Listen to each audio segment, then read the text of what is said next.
Welcome to another episode of Between the Sets, coming at you here from DRP Fitness and Health. I'm here, as always, with my co-host, Donald Russell. What's up, my guys? How we feeling? This is a podcast aimed to motivate, educate, and inspire people from all walks of life, people who are looking to better themselves, whether you are a young athlete, whether you are a middle-aged individual just looking to stay fit, or whether you're a little bit older, a little bit more experienced, looking to elongate your life. This podcast is for you. Today, we are going to be talking about a very pressing issue, probably one of the most overlooked, under-recognized, and essential pieces of fitness, and that is rest and recovery. I mean, such a huge topic. I mean, it's so general. The actual the topic that we're talking about is such a general topic, but it's so important and it gets overlooked so much. I think especially with the adults and the different styles of training you can do today, and the athletes, which we're going to dive into, the young athletes playing in so many different sports. I mean, it's so much, and it's so important just to have that rest and recovery. So absolutely, we're going to get a chance to talk about it all. And I think that it's easily overlooked from an athlete's perspective as well, because athletes are so go, get better, get better, run as fast as I can, catch the ball as well as I can. But rest and recovery is typically looked at as being lazy by some people. And I know I've struggled with that a little bit because I don't like to just sit around and do nothing.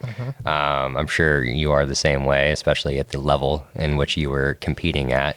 You're almost afraid to take those rest and recovery days because it's almost like when you were hearing that motivational quote, like, oh, when this person's down and resting, that's when the other person is working. I'm working while you're sleeping. And exactly. And it just goes to show you sometimes it's like, well, actually, I was, my body is actually doing much better than yours, even though you were working. Yeah. Just because I got a chance to rest and my body got a chance to adapt. Exactly. So it's so important. And that kind of takes us into our first bullet point here of what we want to talk about. Just overall, of course, the importance of it is the theme, but some of the things that can happen if you err on the side of overtraining or overworking, just kind of what can happen to your body and to your mind when you don't take that rest and recovery seriously.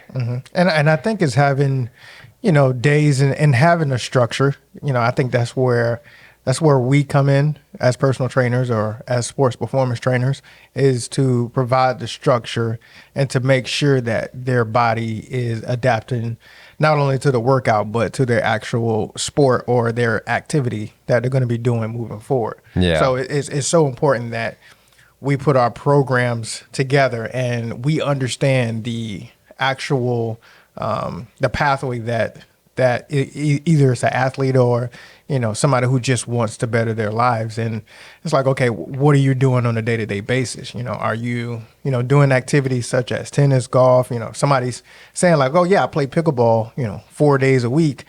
I don't want to have them come in and do like heavy strength days for the next 4 days. Or lateral movements the entire time. Yeah, or lateral movements. Like we're just beating their body up. And, that's where things like overtraining comes into place, just because those muscles now, they just never get a chance to actually rest or recover from that actual stress that you put onto it and the tissues that you're damaging. And it's like, okay, no, let's figure out what you're doing.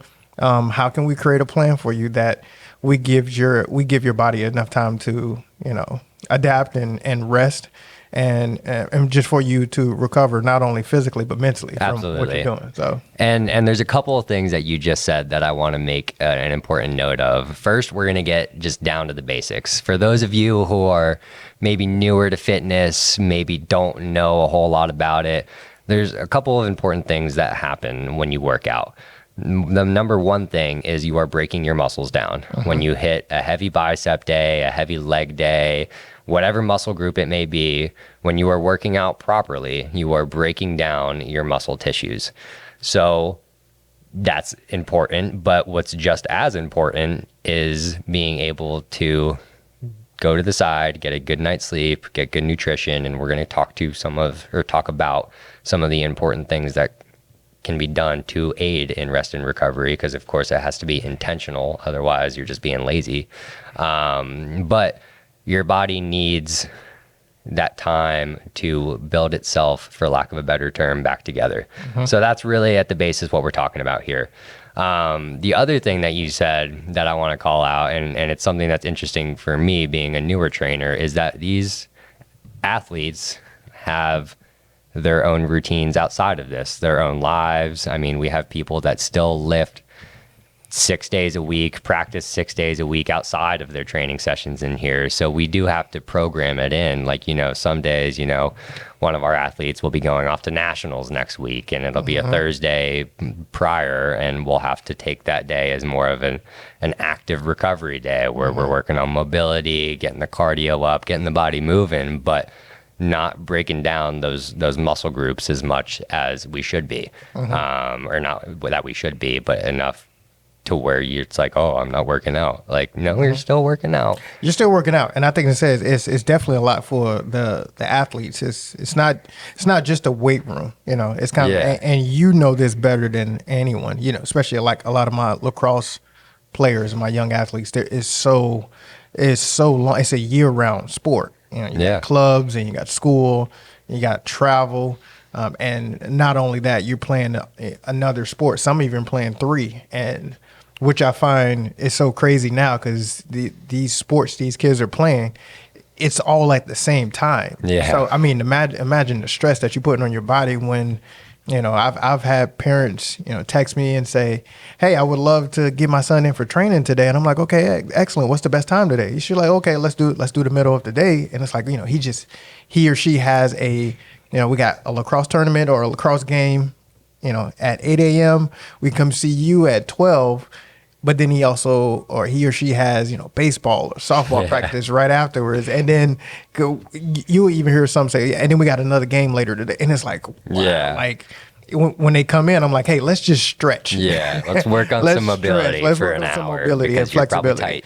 Like it's unbelievable the amount of things that happen between, and not only just the games and the sports. In the fitness industry, there's so much specialty and certain different styles of training. You may go see a strength and conditioning coach, or if you play baseball, you may go see a pitching coach, and you may also have a coach that works with you on the field that may not even be for baseball, but it could be for lacrosse. But you're doing so much in a week span. It's like you're putting so many hours of stress on your body.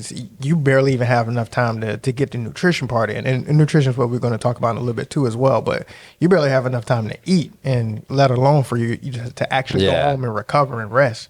And it's that fine balance too. Because I mean, this was what you had just said, was we had a client that was exactly like that on Friday. Like, and we get a lot of people who it's like, I want to come in, I want to get better. And that's kind of what we talked about at the beginning of this episode, where like, if you are an athlete, odds are you're going to be like a type A, like a go kind of person, which is awesome. But one of the hardest things that you'll probably have to learn to do is learn that balance of like tapering it off a little bit, or just having to chill a day. So on Friday, had a client come in, they were going up to a lacrosse tournament in Orlando, playing like something like 6 games in that weekend. And I had planned the day before to do a heavy leg day that Friday, because I was unaware of this tournament that was happening that weekend.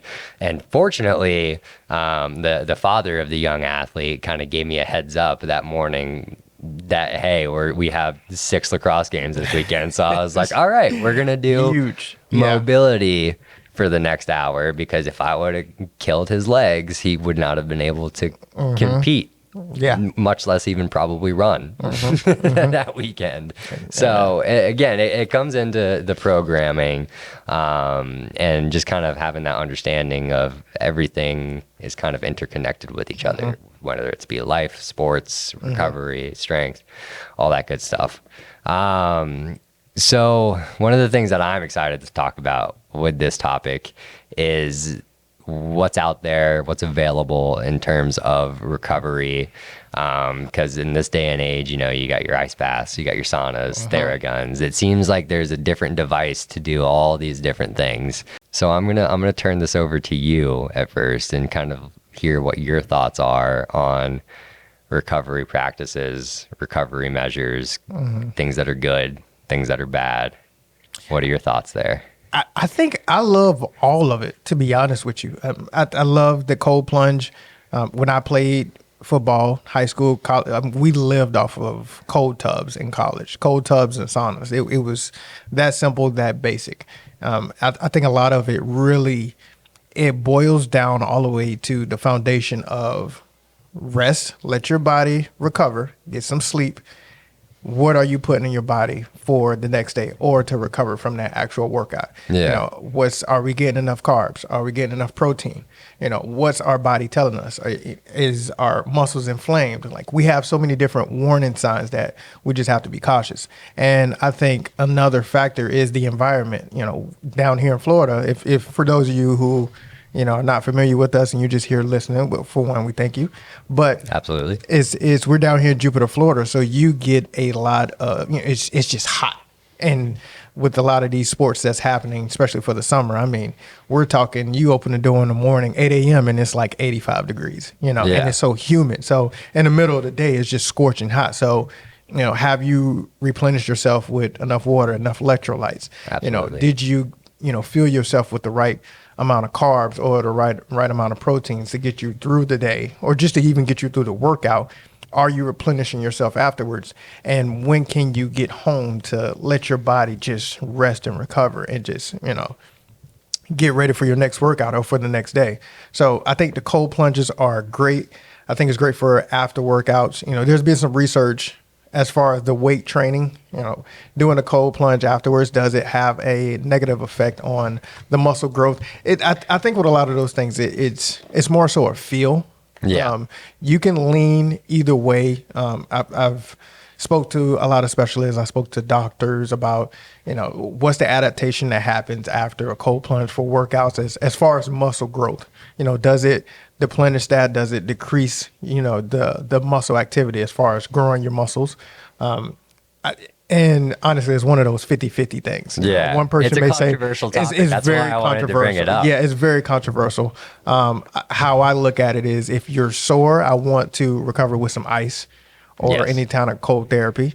And then before I get into any activity, I want to have some heat. I want to be able to get the blood flow within the muscles, get that range of motion, get that stretching. I want my body temperature to be a little bit warm. It's the same thing when you go into an actual workout and you want to get more of that tempo, that warm up just before you even start getting into hitting any kind of exercises or movements. You want your body to be ready. So absolutely. Heat and ice is always my go-to, and is what I tell everybody. And then everything else is just, hey, are you sleeping? How many hours of sleep did you get? And bingo. I got 4 hours. Yeah, it's like, no, you're not doing it. It doesn't matter what we For put real. in your body. Your body hasn't recovered. Yeah. So regardless of whatever you've eaten or whatever your warm up is or whatever your warm up protocol is, your body is not getting enough time to recover. So it's like, go to sleep. Yeah. Try to get 7 to 8 hours of sleep if you can, even if you're not one to, I don't feel well, I don't sleep as I just need 5 hours. It's like, we'll stay and lay in the bed for another 2-3 hours. Exactly. Like, just stay off your feet and just recover. Yeah. And I'm glad that you said that, because to me, and I know, again, these are controversial topics, and that's why we want to hit them, because we want to give you the facts and we want to give you our opinions, whether me and Donald agree, whether we disagree. There is, to me, nothing more important than the food that you take in and the sleep that you get.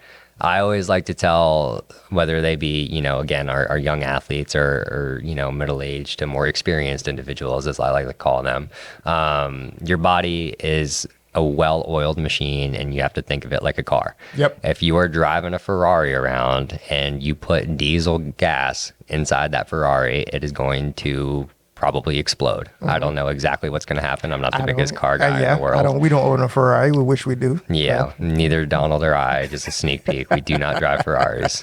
Business is not that booming yet. We're trying to get there. But maybe once the podcast takes off.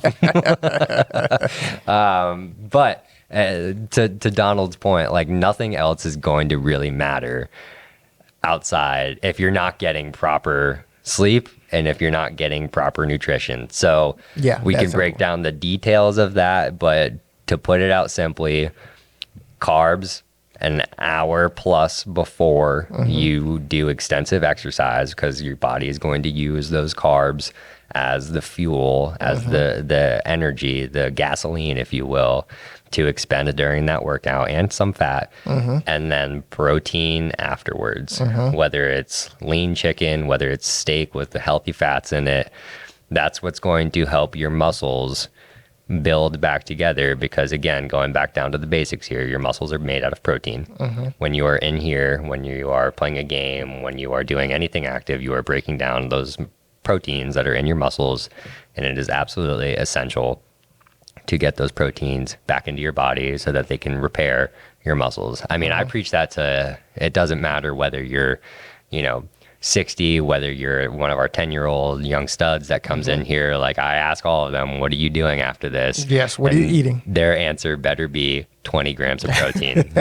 What are you eating? What do you that. put into your body? It's very simple. Yeah, and there's a reason for it, and it's exactly that. I mean, you could beat your body down, but if you are not getting that fuel and that proper nutrition, like, it's not going to come back together. Yes. It's just going to be broken down for no reason. Yeah. The other side of that, as you pointed out, is sleep. Like, sleep is, and there are a lot of really interesting studies coming out about sleep and the importance of it. But the bottom line is that, everyone knows that sleep is when your body, when your mind kind of puts itself all back together. Like, there is a reason why humans in general aren't designed to just go on 24 hours a day, 24 hours a day. Like, we need to be able to sleep and rest. And again, it comes back into, that's when your body is repairing itself, putting your muscles back together, for lack of better terms. Exactly. Getting your mind refreshed. So then when we go and talk about, the cold plunge, the sauna, there is absolutely a need for it, especially like you said, like with the cold plunge, like to deal with inflammation, heat, to get the blood circulating, because of course, like, our body is whatever percent blood, like it needs to be flowing to be able to work properly. But above all else, if you are not getting proper sleep and proper nutrition, that stuff in the long term is just not going to work. Yeah, it'll work against you. It's just a matter of time. Which kind of leads us into our next topic, which is the short and long term consequences of, not having that rest and recovery, and that leads to the injuries. I always tell a lot of my athletes and a lot of my the parents of athletes, we have these warning signs: the inflammation, the little nicks, tears, bruises, strains, which is a big one. The injuries, the warning signs. We always have these things that tells us, hey, something is not right. It may be something that we want to pay attention to. Whether that's an injury that just sits us out for 4 to 6 weeks, something that our body just needs to recover. But it's, hey, look, I gave you that warning sign. You were able to sit down for 4 to 6 weeks and recover it. But is that a warning sign that, hey, I may need to pay attention to something because there's something off with the foundation, muscle imbalance? Is there a flexibility issue? Is there a overtraining issue? Something is happening, and I'm giving you this warning sign, and that's something that I need to pay attention to before it becomes a long-term issue. Absolutely. So, those things are huge. And one thing that I always like to say, and we talk about this, but the human body is designed to do incredible things. Like, you think about, where the human body, our ancestors came from. Like, we're talking about people that walked hundreds of miles, over a short span of time to go to their hunting grounds to, we won't get into all the ancestral stuff. The bottom line is the human body is by nature designed to do incredible things. And with that comes that ability to give you those warning signs. Yes. Whether you're overtraining, whether you're doing something wrong form-wise and your body's trying to tell you, hey, I'm not supposed to move this way. You have to be in tune with your body and what it's saying. Now, the trade-off to that, and this is where the balance comes in, is, that old saying, if you get hit, walk it off. Yeah. Like, there are certain situations where, like, you just have to walk it off. Like, if you're on a run and you cramp up, like, if you just keep pushing and keep running, like, that cramp's going to go away.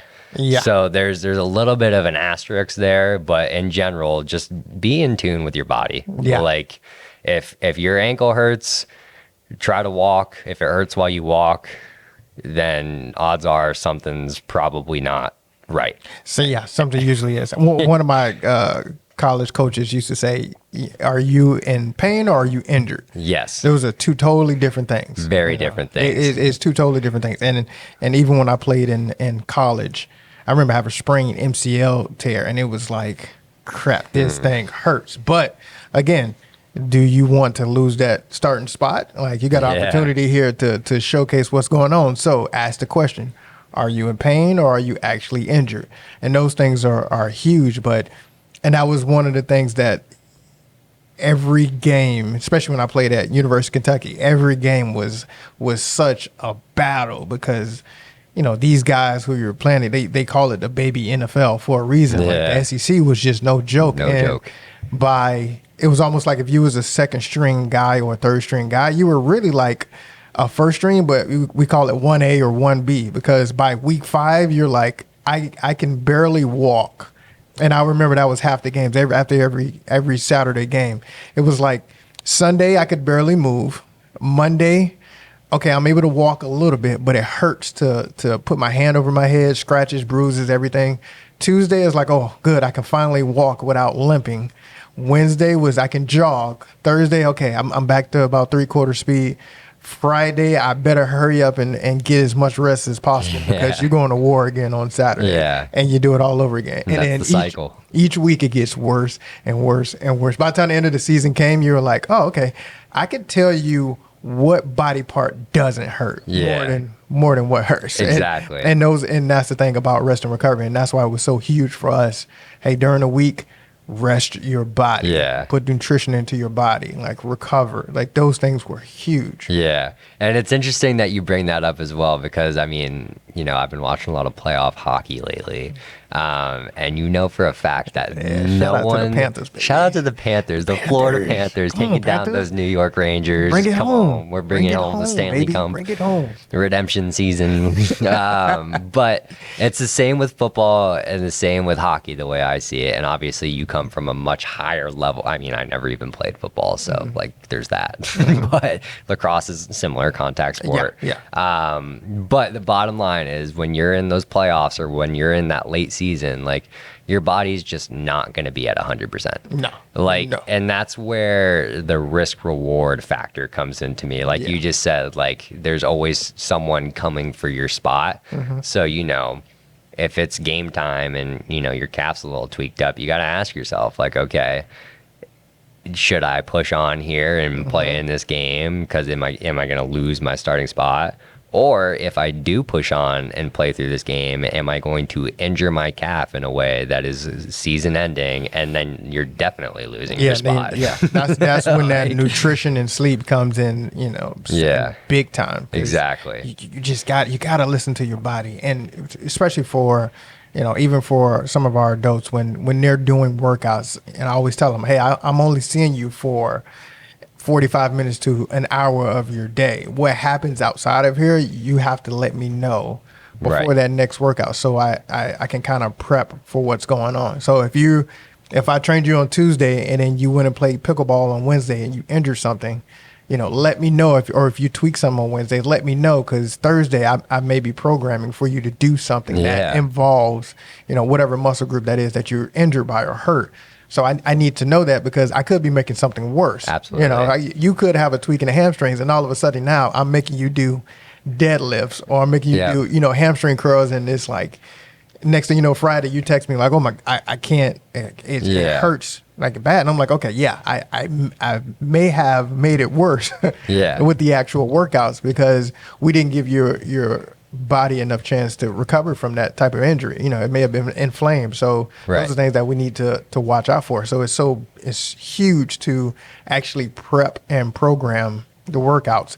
But again, it's just having that conversation with one another to say, all right, what's going on with your body? Did we get enough sleep? Did we get enough rest? What did you do in the past couple of days that we may need to be aware of? Absolutely. Like, those things are huge. That's a great call out too. For all of my clients out there that are listening, because I know that I'm going to send you this episode when it comes out, please text me, call me if you hurt something, if something's not feeling okay. It's okay to tell me a couple of days in advance before our session that something's not feeling right and that we might need to pivot, because it's a lot easier for me to program that in advance than have you come in and say, oh, by the way, I hurt my shoulder 2 days ago, and I planned a shoulder workout for you.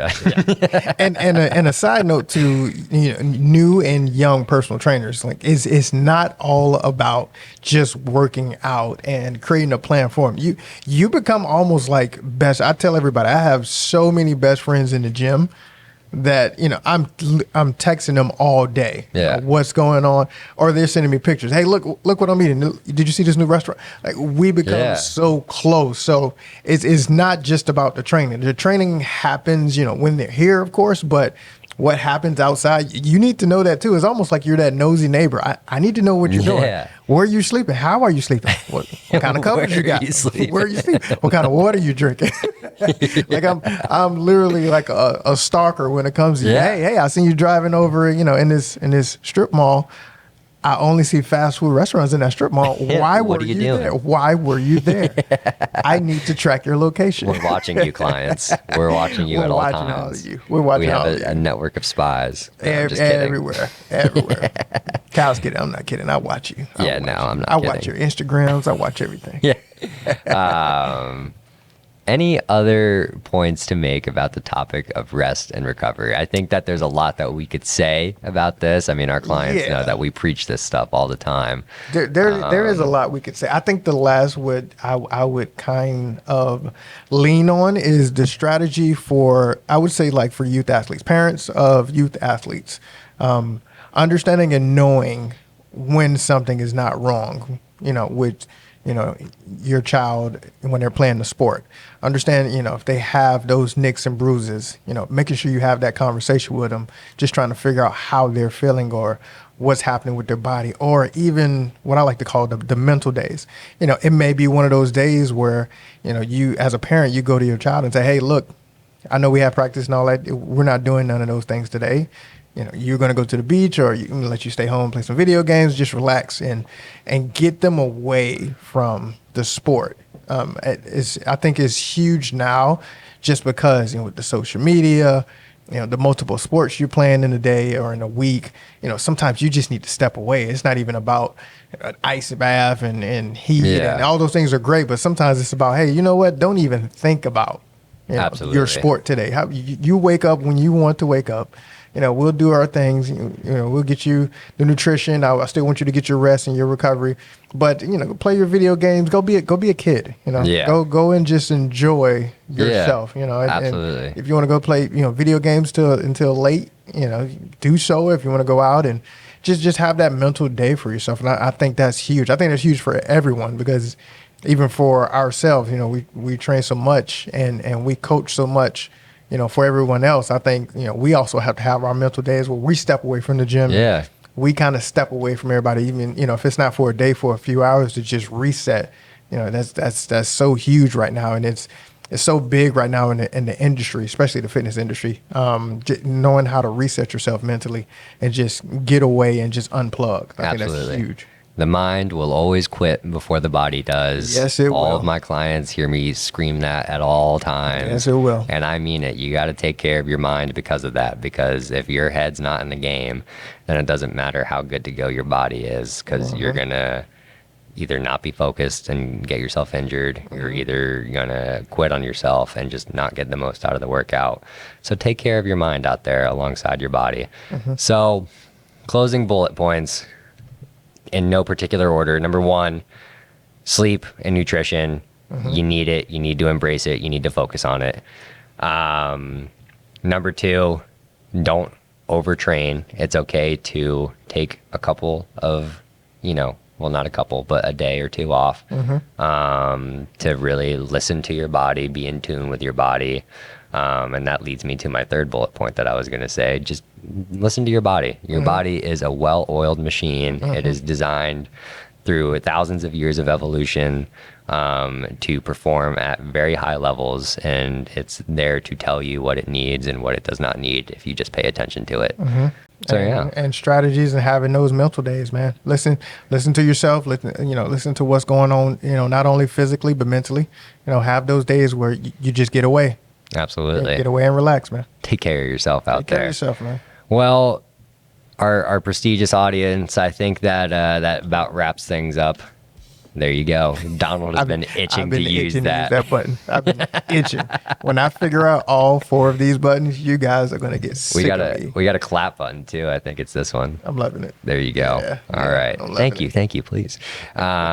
Please don't forget to hit that like button if you enjoyed this episode.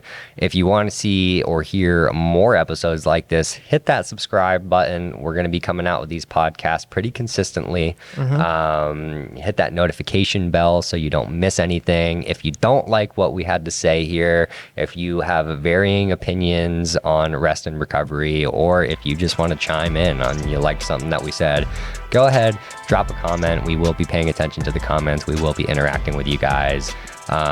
Thank you to everyone listening, and thank you to all of our clients who come in here and make this possible. Until the next time, be good, be great, and we'll catch you between the sets. And go to sleep. Go to sleep and eat carbs. All right, folks.